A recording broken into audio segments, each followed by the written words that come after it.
Bon, benvenuto a Capri. Les gars, si vous me connaissez pas, je m'appelle Théo Rossi, et j'ai généré 3,3 millions d'euros depuis le début de l'année. En vérité, c'est que sur Stripe, je mettrai tous les screens. Il y a d'ailleurs mon bilan comptable qui est en description. Si on prend du coup que sur Stripe, donc que les paiements par carte bancaire, ça fait 3,3 millions, mais avec les virements, donc là on est le 23 août au moment où je fais cette vidéo, on peut rajouter au moins, au bas mot, 300 000 euros. Donc on va dire que depuis le début de l'année, j'ai généré 3,6 millions d'euros. L'année dernière, en 2024, c'était 2 millions d'euros avec 1 million d'euros de bénéfices. Il y a le bilan comptable pour le prouver. Et dans cette vidéo, j'aimerais donner 8 plus 6 plus 4, donc 18 conseils pour passer de 30K à 500K. Voilà, je pense que la vidéo est assez grand public parce que du coup, tous ceux qui font 30K aujourd'hui, en vérité, même si tu fais 10K avec ton business, eh bien, tu vas pouvoir aussi trouver des pépites. C'est une vidéo en mode pépite, c'est-à-dire que on va passer rapidement sur chaque conseil. Je vais essayer de faire franchement 1 minute à 3 minutes maximum sur chaque conseil. Et je les ai catégorisés. Il y a 8 conseils pour passer de 30K à 100K, 6 conseils pour passer de 100K à 300K, et 4 conseils pour passer de 300K à 500K. Et à la fin de la vidéo, je te dirai les 3 conseils les plus importants selon moi. Ce ne sont que des conseils issus de mon expérience du terrain, d'accord? C'est vraiment, on a fait en fait, je sais pas le dernier mois qu'on a fait à moins de 100K, je sais même pas le dernier mois qu'on a fait à moins de 300K, je vais pas le dire en mode imbu de moi-même, en mode prétentieux, mais depuis l'entreprise connaît une croissance régulière, et ça fait 3 mois qu'on encaisse 500 000 euros par mois, depuis 3 mois, et voilà, j'ai dit les chiffres, tout a été prouvé. Donc maintenant, eh bien, c'est parti, on va y aller dans le concret. Premier conseil, donc là pour passer de 30K à 100K, il y aura la liste, tu vois qu'il y en a 8 à débloquer, et on part pour le premier, fais des pubs.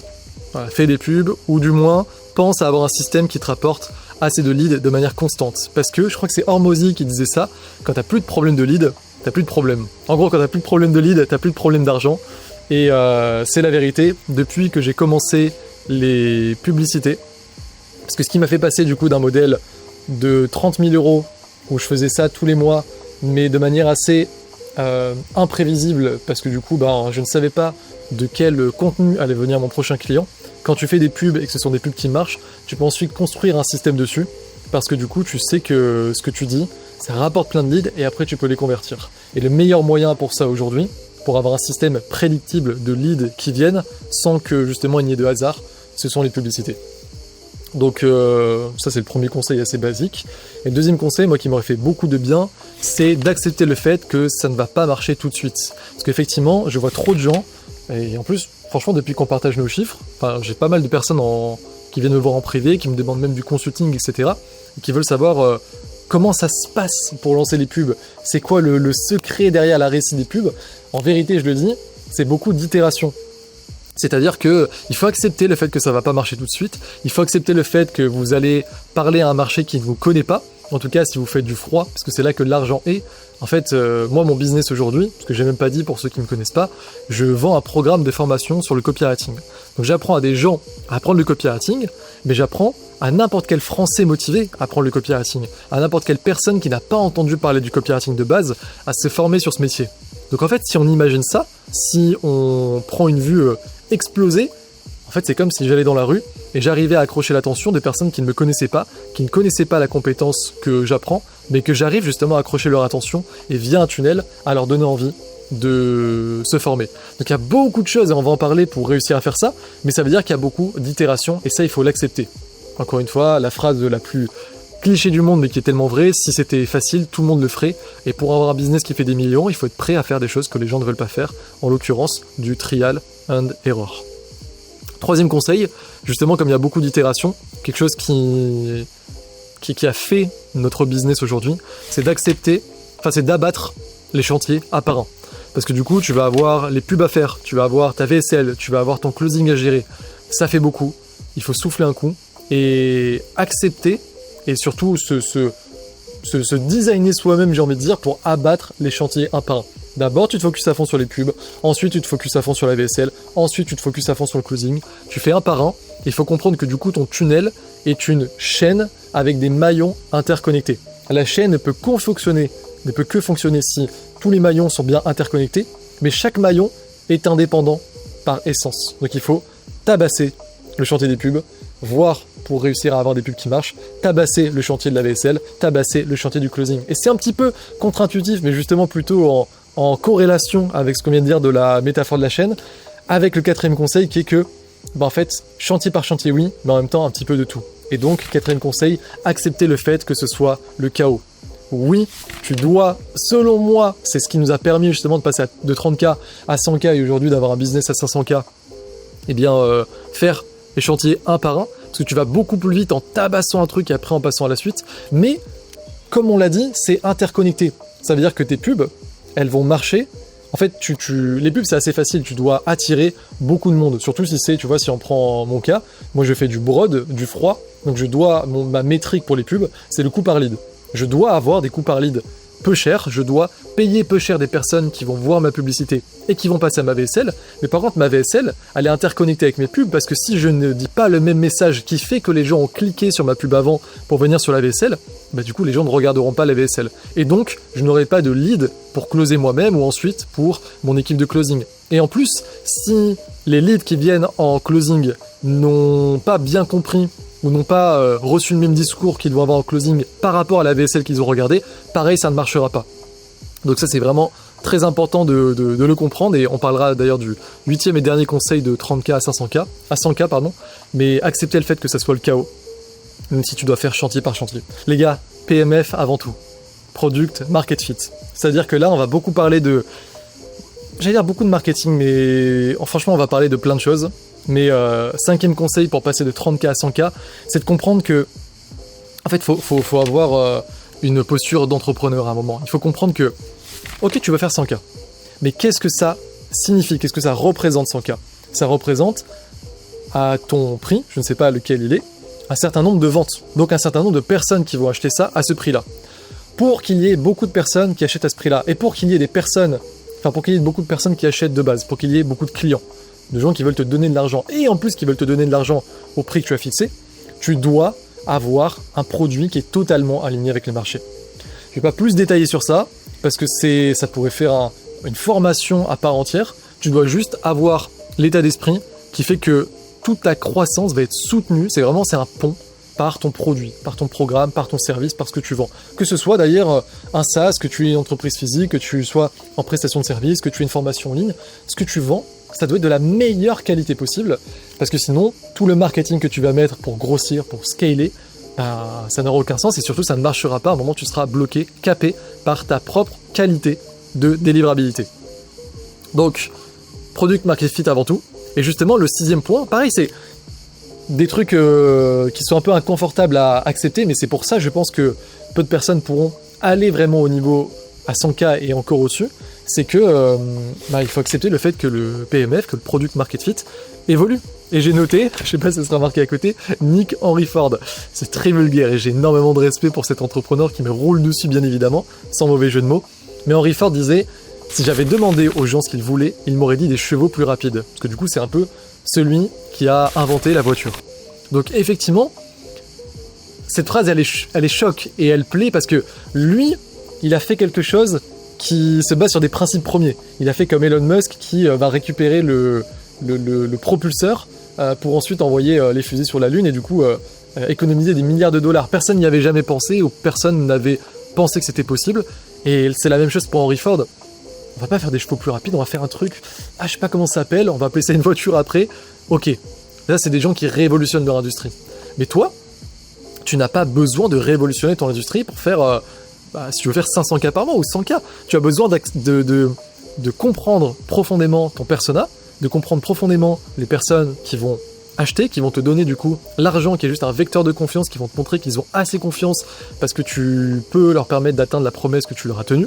Et donc, pour ça, tu as juste à leur demander, à être au plus proche de ton marché, à leur demander ce qu'ils veulent, leurs blocages, leurs frustrations, etc. et à faire ton produit en fonction. Et c'est comme ça que du coup ça deviendra un product market fit. Donc, tu n'as pas besoin de regarder ce que fait Henry Ford parce que tu n'es pas en principe premier de révolution de marché. Tu as juste besoin d'accepter le fait que ton produit va évoluer et que si justement tu as la mentalité PMF avant tout, tu vas parler à ton audience pour savoir quoi leur donner tout simplement. Ça paraît hyper classique, mais je te promets que peu de personnes le font et le font constamment. Moi, je l'ai fait sur un an, j'ai eu le meilleur programme du marché et c'était facile de détruire mes concurrents. Et en plus, aujourd'hui, et on le verra après dans 300-500K, quand tu prends de l'avance, parce qu'on pense en termes entrepreneurs, on n'est pas là juste pour dire « Ah, mets ton bouton appel à l'action en rouge plutôt que bleu, mets cette promesse sur ta landing page, fais ce type de pub, fais cette accroche, ce hook. » C'est pas ça qui fait des gros résultats. C'est penser la stratégie. Et je te dis, de 300 à 500K, notamment le point numéro 2, qui du coup sera le point numéro 16, comment tu vas réussir à, une fois que tu as fait ça, une fois que tu es devenu premier, capitaliser sur ça et faire en sorte que ce soit impossible de te rattraper. Nous, c'est littéralement ce qu'on fait pour justement passer de 500K à 1 million par mois.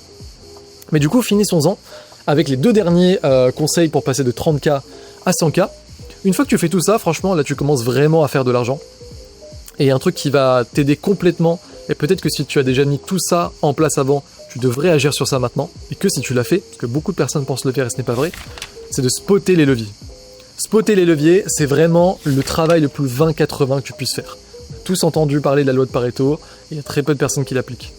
Il y a littéralement des actions où tu vas passer 20% de ton temps qui vont t'apporter 80% des résultats. Et ça peut même aller de manière encore plus choquante avec du 10%, 90%.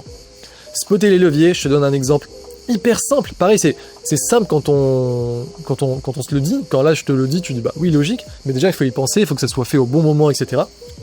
Et avec tout ce qu'on a dit avant. Mais par exemple, si tu fais des pubs et que tu payes tes leads 6 €, et si tu arrives à diviser ce coût par lead par 2, si tu arrives à avoir des leads qui passent de 6 € à 3 €, tu doubles automatiquement ton CA. Si ton système ensuite est bien fait derrière sans, enfin pourquoi d'un coup ça closerait moins, pourquoi ça... Alors je sais, il y en a qui vont me dire, je vois des gens qui vont dire oui mais si tu payes moins cher tes leads c'est qu'ils sont de moins bonne qualité. C'est pas vrai, tout dépend de ton système, tout dépend de ta VSL, c'est pour ça qu'on a dit que la chaîne est une seule chaîne avec les maillons interconnectés. Mais spotter les leviers, ça veut dire ok, sur quoi on a littéralement du levier à actionner. Où est-ce qu'on peut mettre toute notre énergie, où est-ce qu'on peut tabasser le chantier en question pour vraiment avoir de la marge à rogner en termes de chiffre d'affaires augmenté ou de rentabilité directement mise dans la poche. Les pubs, si tu fais des pubs meilleures qui te rapportent des leads moins chers, tu augmentes ton chiffre d'affaires. Si dans ta VSL, tu fais passer 20% des gens qui vont jusqu'au call to action à 30%, tu augmentes aussi ton chiffre d'affaires parce que du coup tu auras 10% de personnes en plus et plus tu as beaucoup de leads, plus tu as beaucoup de gens qui vont aller ensuite voir ton équipe de closing, eh bien, si tu augmentes de 20% à 30%, tu as X% de plus de personnes qui vont en call de closing, et donc, tu fais X% de vente en plus. Et si tu spots, en fait, les 3 grands leviers, si tu arrives à chaque fois à travailler un petit peu sur les 3 qui sont la pub, enfin les pubs, la VSL et le closing, il y en a d'autres, mais c'est vraiment le trident de la rentabilité, c'est la base, tu fais du sale, littéralement. Et ensuite, 8e et dernier point pour passer de 30K à 100K, je pense sincèrement que tu n'en aies pas besoin de plus. Après, c'est tout dans l'opérationnel, parce que c'est facile d'entendre ça, mais ça veut dire que chaque conseil que je te donne, c'est ensuite avec un arbre pas de probabilité, mais un arbre de décision où en fait il y a plein de choses à faire. Il vaut mieux avoir quelqu'un franchement qui le fait pour toi et qui le fait bien et qui comprend tout ça. Je t'en parle à la fin si jamais tu as envie, tu verras, il y a un lien en description. Bref, c'est pour prendre un de nos copywriters stratégistes. Le 8e et dernier point, c'est qu'avec ton programme, le copywriting est tout ce qui compte. Et c'est pour ça que du coup je t'en parlais, c'est parce que si tu regardes bien tous ces points, on a parlé d'avoir un système de lead, donc des pubs, on a parlé de comprendre que ça ne marchait pas tout de suite, donc de l'itération, donc d'avoir quelqu'un qui va justement faire tout ça à ta place et qui va faire en sorte que ça marche, abattre les chantiers un par un, toi tu vas pas avoir le temps de tous les faire, et même sans parler de déléguer, tout ça en fait, tout est marketing, tout est copywriting, tout est stratégie, marketing, copywriting, congruence, etc. Et c'est vraiment pas pour prêcher pour ma paroisse et te dire prends absolument un de nos copywriters, un de nos stratégistes, mais vraiment, c'est comme on l'a dit, si on pense en principe premier, si tu veux scaler, si tu veux faire 100K, si tu veux faire 300K, si tu veux faire 500K, tu vas devoir vendre beaucoup de choses, ce que tu es en train de vendre, et pour vendre beaucoup de choses, tu dois réussir à accrocher l'attention de beaucoup de personnes, à faire en sorte qu'elles écoutent ton message, à faire en sorte que ton message dise exactement ce qu'elles ont envie d'entendre, et ensuite à closer. Et tout ça, c'est que du copy. Donc, avec ton programme, tu as 50% de ton focus qui doit être sur le programme, tu as 50% de ton focus qui doit être sur le marketing, le copywriting, ton tunnel, et en fait, Une fois que tu déroules tout ça de la bonne manière, stratégiquement, opérationnellement, c'est là que tu fais des grandes choses. Et franchement, le début, c'est le plus dur. Parce qu'il y a beaucoup de choses à mettre en place. C'est pour ça que je pense sincèrement, vraiment, en tant que conseiller de confiance numéro 1, si je me dis comment je peux faire en sorte que tu aies le plus de résultats possible, si tu es dans une zone où là tu fais 20K, 30K, 40K, 50K et que tu veux passer à des steps et te limite pas à 100K, tu peux faire bien plus. Tu vas voir que là, du coup, on a moins de conseils de 100K, 300K et encore moins de 300 à 500. C'est pas parce que j'ai eu la flemme d'écrire plus, c'est parce qu'il y a moins de choses à faire une fois que tu as fait le plus dur. Et donc pour faire ce plus dur, pour passer à ce qu'on vient de dire, en tant que conseiller de confiance numéro 1, je t'inviterai, si tu fais déjà de l'argent, au moins 20K, à investir dans un copywriter/stratégiste qui va déployer dans l'opérationnel toutes ces ressources qui sont essentielles et qui en plus comprendra la stratégie pour avoir la vision future de te faire scaler encore plus et de pas t'arrêter à 100K. Voilà, c'était mon placement de produit. Il y a un lien en description si tu veux. Soit je t'aurais mis le numéro de mon gestionnaire de projet, de mon copy chief pour parler directement avec lui. Soit désolé, il y a quelqu'un qui fait du foot à côté. J'avais pas vu quand j'avais loué le Airbnb. Il y a une vue de malade mental. Et je savais pas qu'il y avait des gens à côté. Et juste avant, on était dans une ville à Sorrento. Et là, pour le coup, on était tranquille. Mais bref, ça va pas nous arrêter. Soit du coup, je t'aurais mis le lien du site de l'agence pour recruter un copy. En tout cas, tu as quelque chose si tu veux trouver ton bonheur. Ok, du coup, on a vu 8 conseils pour passer de 30K à 100K par mois. Là, franchement, quand tu atteins 100K, t'es chaud. C'est peu de personnes qui le font. Quand même de plus en plus dans notre écosystème. Donc ça marche pour plein de gens, ce que je dis, parce que c'est des stratégies entrepreneuriales au final. Tout type de business, mais j'avoue que je m'adresse particulièrement à... On a beaucoup de personnes en fait en termes d'agence ou d'infopreneurs qui nous prennent des copywriters stratégistes. Et donc, dans notre écosystème, il y en a de plus en plus qui le font mine de rien. Mais par contre, peu arrivent à passer au step de-dessus, à casser ce plafond de verre et surtout à garder une bonne rentabilité et à maintenir un chiffre d'affaires élevé, mois par mois, même en croissance. Parce que le but, c'est pas de faire 100K et de retomber. J'en ai vu beaucoup. Et je pense que ça peut beaucoup t'aider. Donc, on est parti pour, au final, les 6 autres conseils.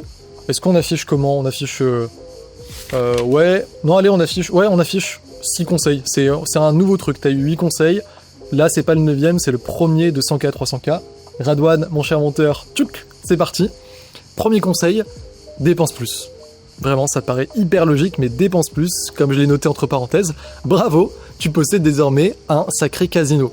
C'est-à-dire que nous, pour passer de 100K à 300K, alors on a fait plusieurs choses. En vrai, d'abord parlons du premier, dépense plus. Effectivement, tu as un casino et nous typiquement, si on est passé de 100 à 300K, c'est parce que on a réussi, et c'est pour ça que c'est le plus dur le début, à construire une machine qui est prévisible, qui est prédictible. Tu sais que si tu mets tant d'argent, tu vas ressortir tant d'argent. Et ça, c'est une folie, il faut absolument en profiter et capitaliser là-dessus.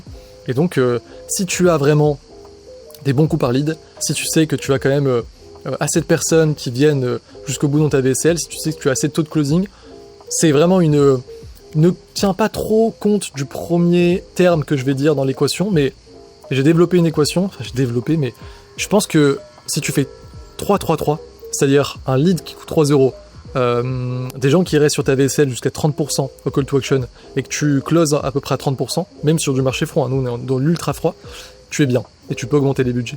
Ça dépend après de ton ambition, de ton niveau de rentabilité, enfin de ton ambition ou du niveau de rentabilité. Est-ce que tu vas aller chercher un ROS 5, 8, 10, 12, 15, 20? Nous, on veut beaucoup. Donc, on fait autre chose. Je vais t'en parler dans le conseil numéro 3. Mais effectivement, si tu sais que tu as des bons coups par lead par rapport à ton prix, fonce quoi. Dépense plus. Mais, fais attention au conseil numéro 3. Parce qu'avant, on va parler du numéro 2, c'est il te faut plus de bons humains comme les premiers. Je pense notamment au coach, je pense notamment au closer. En gros, pareil, on pense en termes entrepreneurial, quoi. On n'est pas juste des mecs qui vendent une formation, enfin je sais pas, tu veux scale, c'est un vrai business. Tu comprends que dans les lois du business, si tu veux justement aller plus haut, c'est pas parce que tu vas faire un coup de génie, ou c'est parce que tu es trop fort, ou c'est parce que tu te démultiplies dans la journée. Enfin, c'est parce que tu dors pas, etc. C'est parce que justement, tu arrives à te cloner, et c'est parce que du coup, tu arrives à avoir d'autres humains qui font ce que tu devrais faire. Et donc, si tu veux grossir, il faut juste que tu aies une armée de personnes potentiellement comme toi sur des postes mis stratégiquement et qui font les choses, qui exécutent. Et donc il te faut plus de bons humains, notamment comme les premiers que tu as recrutés, parce que le premier closer va être très important, le premier coach aussi. Et ouais, je pense que c'est ta grande force. Là, je parle quand même pour l'écosystème infopreneur, mais regarde en fait aujourd'hui ta force de vente, comment elle est. Si tu vends par téléphone ou si tu vends par setting, il faut que tu aies des cracks dans ça. Il faut que du coup tu aies un processus de recrutement et d'onboarding qui fait que tu as des personnes qui peuvent venir comme ça, x2, x3, x4, etc. au lieu de juste une personne. Et c'est comme ça que tu vas passer de 100K à 300K. Et regarde dans l'opérationnel ce que tu fais, dans la délivrabilité. Si tu es une agence, il faut que tu aies quelqu'un comme toi qui puisse accompagner tes clients. Si tu es un infopreneur, typiquement il te faut des coachs. Et donc veille à avoir plus d'humains et plus de bons. Troisième conseil, c'est un de mes préférés, vise la rentabilité. Comme j'ai écrit, si tu as des trous dans ton seau d'eau, même s'il y a beaucoup d'eau qui rentre, c'est-à-dire que tu as beaucoup de leads, s'il y a des trous dans ton seau d'eau, ne le remplis pas. Veille d'abord à, maintenir ces trous. Parce que du coup, à les combler. Parce qu'en fait, il faut comprendre que, notamment si tu fais de la publicité, tu vas payer des gens. Tu vas payer des gens pour qu'ils voient, tu vas payer des pères dieux, c'est littéralement ça la publicité. Tu vas payer des pères dieux, des gens qui vont regarder ton contenu. Ta VSL, qui vont ensuite devoir passer en closing, etc. Pourquoi payer plus pour avoir plus de gens qui rentrent si tu peux déjà faire en sorte que plus de gens voient ta VSL et passent en closing avec les gens que tu as déjà. Et donc ça, c'est le setting, ça, c'est les emails, ça, c'est aussi plus de taux de closing, ça, c'est aussi travailler ta VSL pour qu'il y ait plus de gens qui passent de ta VSL au closing et donc qu'il y ait plus de gens qui passent du début de la VSL au call to action. Franchement, quand je dis dépense plus en premier conseil, c'est vrai, mais c'est toujours à prendre avec modération. Nous, en tout cas, je sais que on fait 500K aujourd'hui avec 60 à 70% de rentabilité. C'est-à-dire que tous les mois, j'ai minimum plus de 250K qui vont dans ma poche. En tout cas, dans la poche de mon entreprise parce que je suis en France. Mais ça, c'est pas un sujet. Tu vois, si j'étais à Dubaï, ce serait tout dans ma poche. Mais en tout cas, j'ai vraiment de l'argent qui va dans ma poche. Je peux, à la fin de l'année, si j'étais à Dubaï, je pourrais acheter cette villa en une seule année, quoi.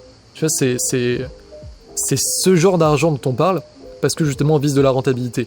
Et fais attention aux gens qui ne te parlent pas de rentabilité, qui te montrent que du chiffre d'affaires, etc.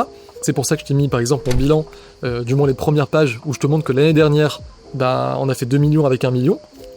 Et en plus c'est bilan comptable, c'est-à-dire que ça comptait aussi les business class au Japon, ça comptait la business class que je paye à ma copine, ça comptait les restos, ça comptait mes Airbnb, mes hôtels, même si c'est inhérent à mon activité, c'est quand même, tu vois, des trucs de kiff aussi. Et en vrai, j'ai même fait plus qu'1 million de bénéfices. Mais c'est parce que, justement, on vise la renta. Et pour viser la renta, quatrième conseil, il faut que tu t'organises. À mon sens, au niveau de 100K, on va essayer d'aller plus vite sur les prochains conseils, tu ne dois faire que du 20-80. Soit tu fais du 20-80, soit tu planifies la chose parce que c'est important, mais à court moyen terme. Et donc tu sais que tu devras le faire, mais du coup c'est pas là maintenant, donc planifie-le et tu te prends un moment pour tabasser le chantier, que ce soit 4 heures dans la journée ou 4 heures, 2 heures par jour pendant une semaine, et tu sais que tu le feras. Mais d'abord c'est 20-80, ensuite planification, et sinon délégation. Tu ne dois faire que du 20-80. Cinquième conseil, c'est veille à avoir le meilleur programme possible. On reparle du programme bien évidemment. Là c'est plus juste se dire je vais faire un product market fit, c'est se dire comment, avec ce que je sais maintenant, et les intérêts composés que j'ai eus sur le nombre de clients que j'ai, sur la data que j'ai récoltée, sur ce que je sais aussi peut-être des concurrents, etc., je peux faire pour toujours avoir... C'est pas vraiment un coup d'avance, on va en parler dans le prochain palier, là c'est peut-être ce qui est le plus important pour toi, mais d'abord c'est constamment veiller à avoir le meilleur programme possible. Est-ce que, maintenant que tu as... Si tu fais 100K, tu as beaucoup de résultats dans les gens que tu... Beaucoup de résultats clients, même si tu vends des... je sais pas, l'entreprise Ferrari, si elle fait 100K en vendant des Ferrari, c'est que les gens aiment bien les Ferrari, c'est qu'il y a des gens qui aiment ce qu'ils achètent. Donc pourquoi les gens aiment bien ce qu'ils achètent chez toi? Et fais plus de ça, et fais moins de ce qu'ils n'aiment pas. Donc veille à avoir le meilleur programme possible. Et en termes de marketing, pareil, on pense intelligemment, tu vas jouer sur tes forces, c'est-à-dire sur tes winners maintenant. Si tu fais 100K, même si tu fais 200K, c'est toujours valable pour passer à 300K, tu vas pouvoir... tu as du coup des choses qui ont marché. Capitalise là-dessus. Teste sur tes winners, c'est-à-dire un nouveau lead de VSL, un changement dans le script de closing, Si tu avais des bonnes pubs qui t'ont rapporté de nombreux leads, eh bien vois si cette big idea peut être dépliée en d'autres axes créatifs ou en d'autres axes créatifs. Si tu as justement une big idea qui s'essouffle mais que tu connais bien ton marché, essaie de trouver des autres big ideas de pubs qui vont faire des winners. Et tu vois, c'est ce que je t'avais noté pour ce dernier conseil du palier 2 de 100K, 300K. Nous, littéralement, on faisait 100K, 100K, 100K, des fois un peu plus, tu vois, et à un moment, on était à 150K. Et vraiment, je m'en souviendrai toujours parce que c'était en août 2024. De août à septembre 2024, on fait 150K et on passe à 300K sans mettre un seul euro de plus en publicité. Zéro, peanuts. Comment on a fait ? On a testé sur NoWinner, on a spoté le levier, on s'est dit, franchement, la VSL, si on la change et qu'on la change de manière stratégique, je vais pas rentrer dans les détails, je pense que j'en ferai une vidéo, on peut avoir peut-être 2 fois plus de leads. C'est littéralement ce qui s'est passé.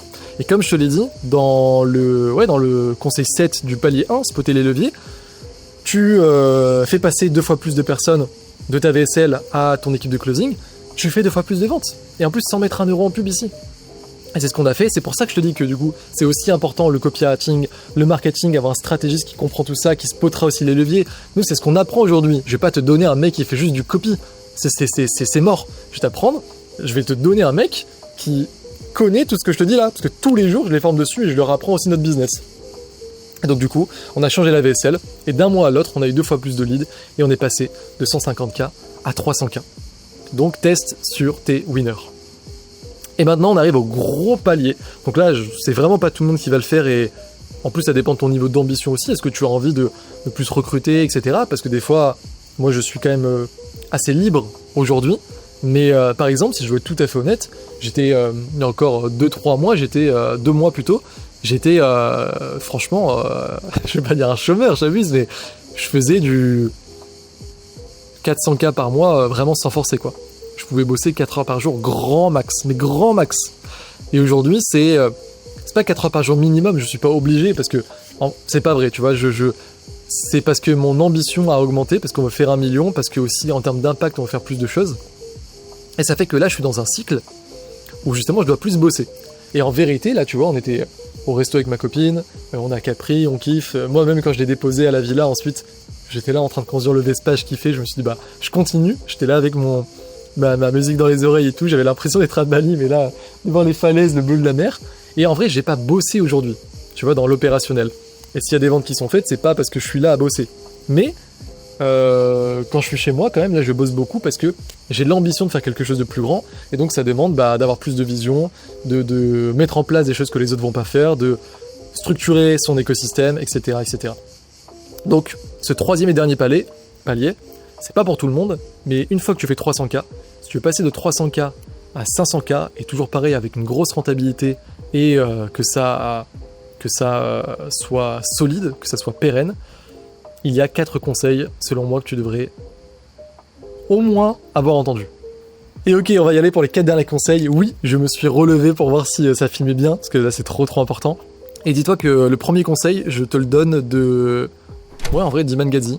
On est allé il y a 2 mois maintenant avec mon associé au séminaire à Londres. C'était pas à Londres exactement, c'était à Coworth Park, c'était dans le countryside de Londres à 1 heure, 1h30.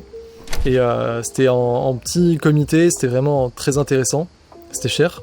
Et on a appris beaucoup de choses et en vrai, c'est pour ça que je le mets que maintenant, il a commencé par la culture d'entreprise. Et en fait, moi pour être tout à fait honnête, si j'avais payé ce que j'ai payé il y a même 1 an je pense, je n'aurais pas aimé. Parce que je me serais dit, il se fout de ma gueule.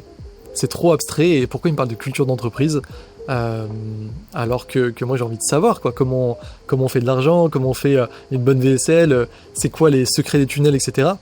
Mais en fait, là j'ai adoré parce que à notre niveau de business, qui va être le tien si tu vas à 300K, j'estime qu'à partir de 300K tu devrais penser à ça, eh bien c'est comme on l'a dit, si on pense en principe malin de business, c'est ta plus grande force, c'est ton équipe.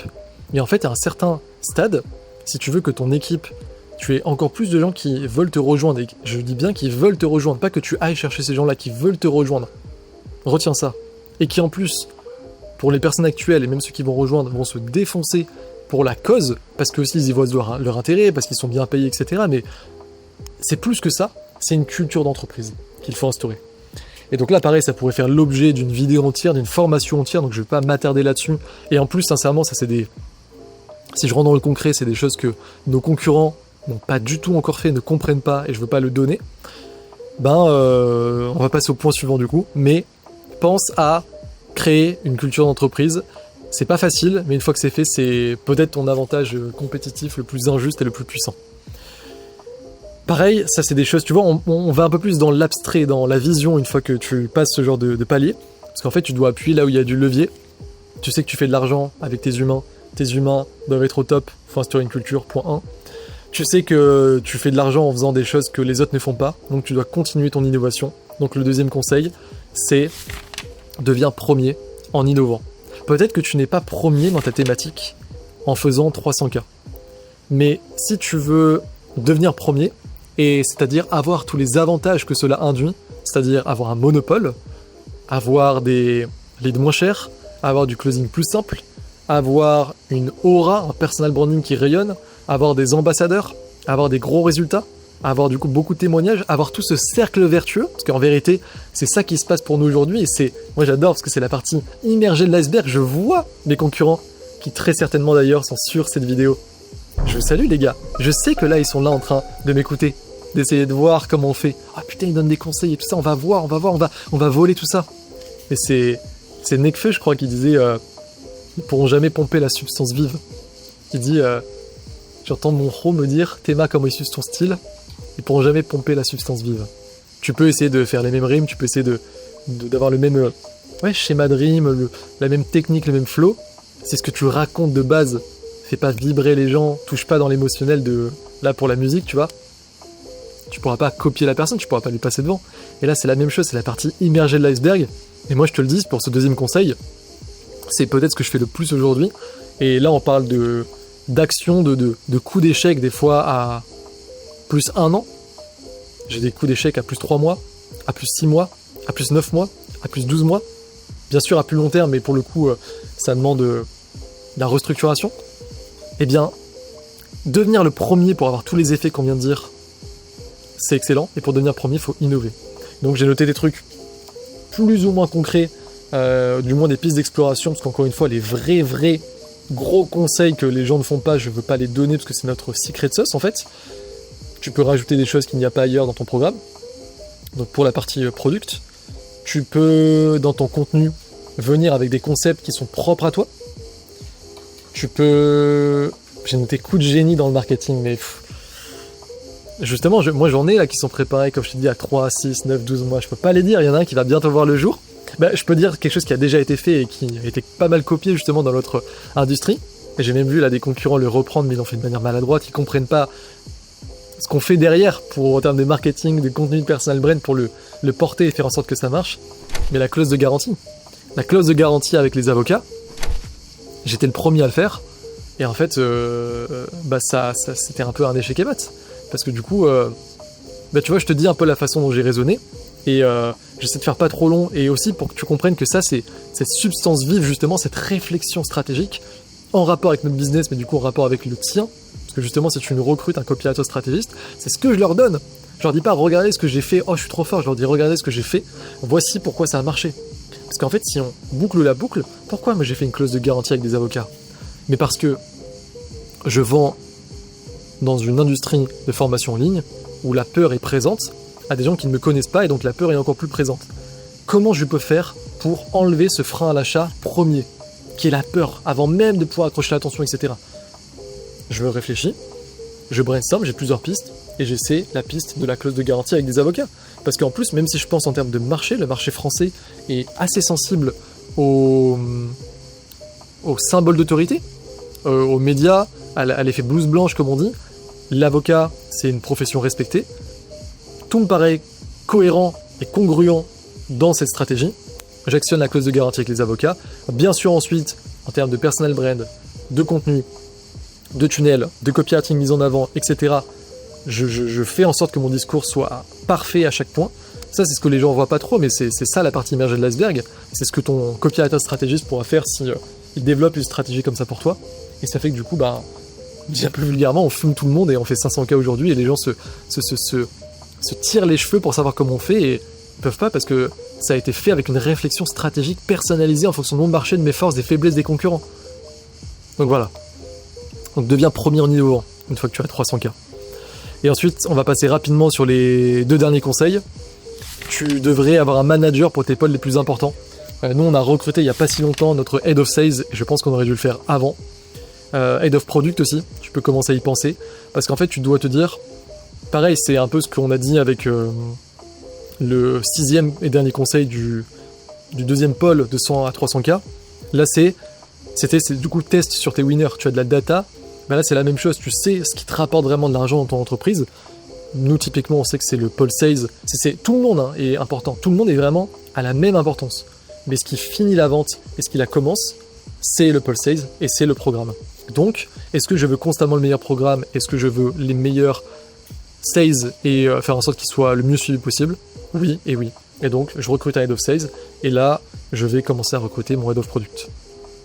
Et enfin, le dernier conseil, j'ai noté, si ton business est stable et que tu vois encore de la croissance, c'est parce que tout ton focus a été porté sur ta vision pour ton équipe, plus une stratégie pour être toujours premier. Tout le reste, c'est les autres qui le font. C'est-à-dire que, à un certain niveau, et moi c'est ce que je fais aujourd'hui de mes journées, ce n'est que de la vision pour toi ton business et l'insuffler à ton équipe. Ça reste cohérent avec ce qu'on a dit dans le premier conseil de la culture d'entreprise. Bien sûr, une stratégie interne pour les y emmener, ces personnes-là, à cette vision, pour faire en sorte qu'elles puissent monter en compétences, qu'elles puissent être bien payées, qu'elles puissent rester, qu'elles puissent se donner à fond. Et toi, constamment voir la stratégie, c'est-à-dire englober tout ce qu'on vient de dire, tester sur tes winners, prendre la data, être premier, penser en termes de principe premier, être innovant, etc., etc.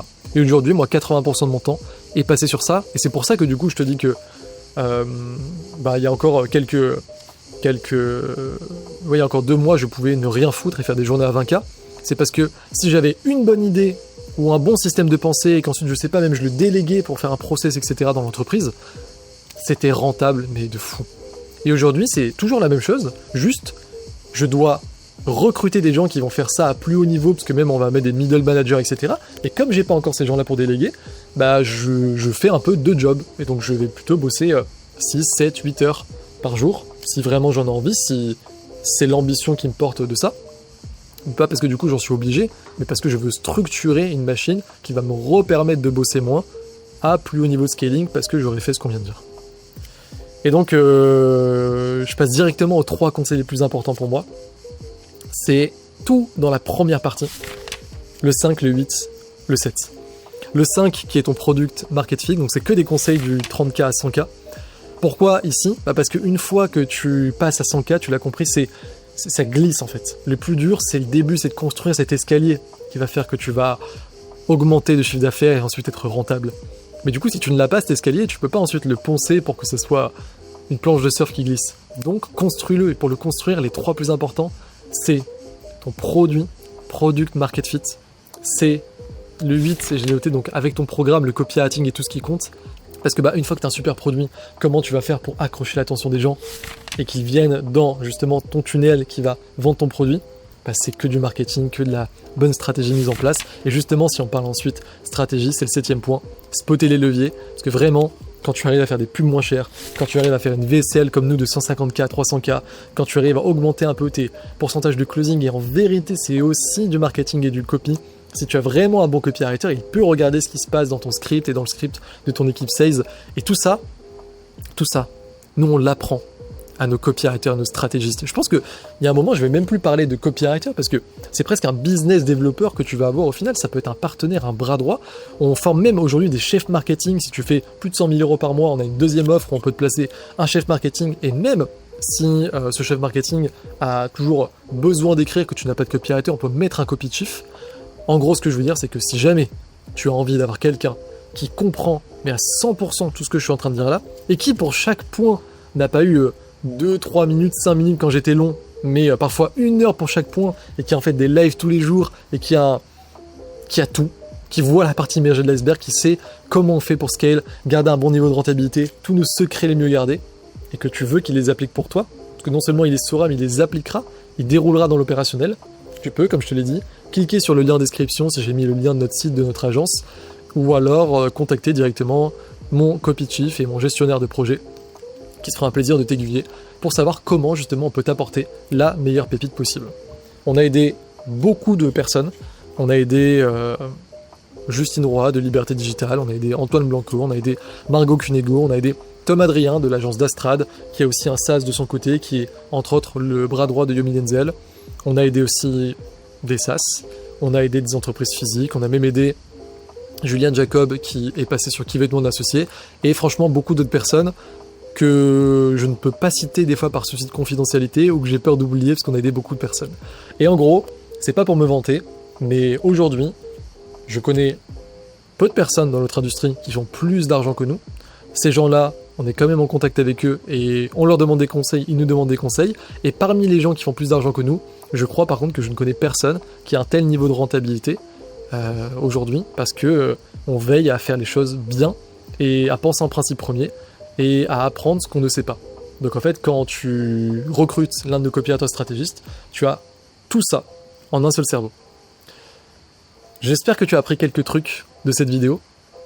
De mon côté, je vais m'arrêter, je vais peut-être descendre, plus trop de soleil, mais je pense que je vais descendre à la plage, me baigner. Et puis, je te souhaite une excellente journée, une excellente soirée au moment où tu regardes ça. Et si jamais tu as envie de nous prendre un copywriter stratégiste ou même un chef marketing selon ton niveau de revenu aujourd'hui, en tout cas, conseil de confiance numéro 1, si on peut t'apporter quelque chose qui fait sens pour toi et qui t'aidera, on le fera. Et pour ça, tu as les informations en description. Ciao, prends soin de toi et scale parce que ça fait plaisir de pouvoir faire des vidéos dans ce genre de Airbnb. Je voulais pas le mettre en avant parce que entre nous, on est entrepreneurs, c'est rien de parler d'argent, je préfère donner la valeur. Mais putain les gars, c'est 800 € la nuit ici. Et en vrai, quand je gagnais 30-50K par mois, en plus quand tu vis en France, je sais pas si je l'aurais fait. Et là, tu vois, on passe 10 jours, on était à Sorrento, c'était 700 € la nuit, là c'est 800 € la nuit. Ensuite à Naples, je crois que c'est 1000 € la nuit où on va à l'hôtel 5 étoiles, ça fait que monter en gamme. Et là, dans quelques mois, en novembre, je pars au Japon avec ma copine. J'ai payé des business class pour tous les deux. J'ai pu emmener ma famille à l'île Maurice cette année. Tu vois, c'est faire plus d'argent, faire plus de... scaler plus, aller à 100K et même plus. Ça permet quand même d'avoir encore un autre niveau de vie, d'avoir encore plus de clarté mentale, de liberté mentale, tu vois, en termes d'argent, et de faire plus kiffer les gens autour de toi.